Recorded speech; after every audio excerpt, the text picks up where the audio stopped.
Chapter 3, Mishnah 4. The previous Mishnah explained that whether hektish is subject to the obligation of Challah is dependent on the stage in the process that the dough reached when it was consecrated. Now, hektish is also not subject to the obligation of maasros, tithing.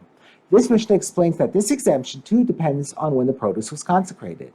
We now turn to the words of the Mishnah.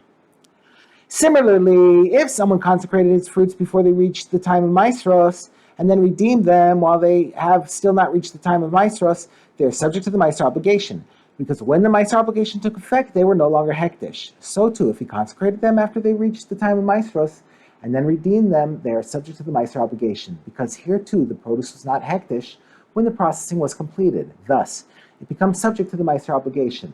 That obligation remains in effect, even if the produce was then consecrated and redeemed.